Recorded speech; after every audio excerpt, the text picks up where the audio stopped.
கோப்பியம், உண்மையும் பின்னணியும்.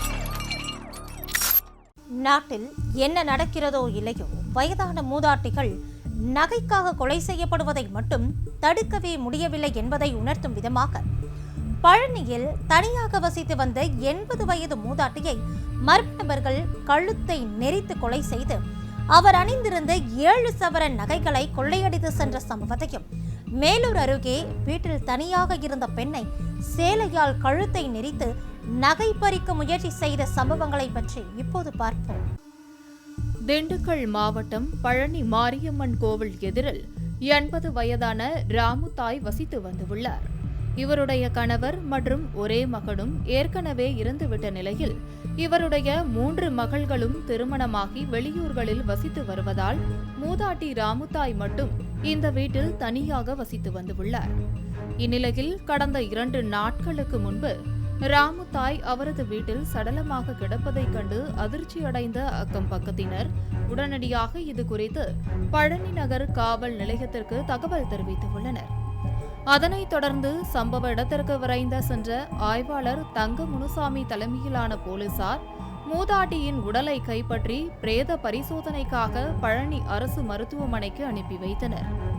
பின்னர் இதுகுறித்து வழக்கு பதிவு செய்து மூதாட்டியின் கொலை குறித்து நடத்திய முதற்கட்ட விசாரணையில் மூதாட்டி ராமுதாய் அணிந்திருந்த சுமார் 7 சவரன் தங்க நகைகளை கொள்ளையடிப்பதற்காக மர்ம நபர்கள் அவரது கழுத்தை நெரித்து கொலை செய்தது தெரியவந்தது.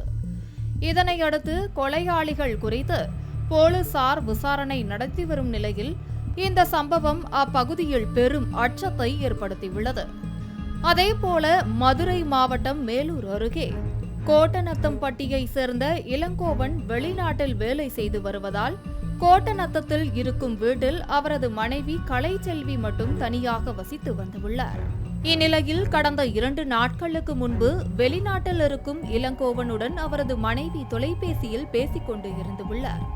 அப்போது திடீரென்று வீட்டில் புகுந்த அதே பகுதியைச் சேர்ந்த பரசுராமன் மற்றும் அவரது நண்பர் உள்ளிட்ட இருவர் கலைசெல்வியின் சேலையால் கழுத்தை நெரித்து நகையை பறிக்க முயன்றுள்ளனர்.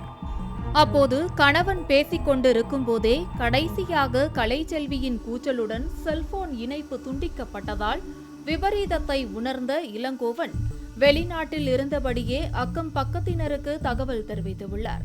தகவலின் பேரில் அருகில் இருந்தவர்கள் உடனடியாக இளங்கோவன் வீட்டிற்கு சென்று சத்தம் போட்டு கதவை பூட்டியுள்ளனர். பின்னர் இது குறித்து மேலூர் மற்றும் கீழவளவு காவல்துறையினருக்கு அளித்த தகவலின் பேரில் துணை கண்காணிப்பாளர் சிவகுமார் தலைமையிலான போலீசார் சம்பவ இடத்திற்கு விரைந்து வந்து வீட்டில் பூட்டப்பட்டிருந்த பரசுராம் மற்றும் ரஞ்சித் ஆகிய இருவரை பிடித்து விசாரணைக்காக மேலூர் காவல் நிலையம் அழைத்து சென்றனர். மேலும் இந்த சம்பவம் தொடர்பாக தப்பி ஓடிய மேலும் 2 காவல்துறையினர் தீவிரமாக தேடி வரும் நிலையில் சம்பவ இடத்திற்கு வந்த மாவட்ட காவல்துறை கண்காணிப்பாளர் தேவநாதன் இது குறித்து தீவிர நடவடிக்கை எடுக்க அதிகாரிகளுக்கு அறிவுறுத்திய நிலையில் இச்சம்பவம் அப்பகுதியில் பெரும் பரபரப்பை ஏற்படுத்தியுள்ளது.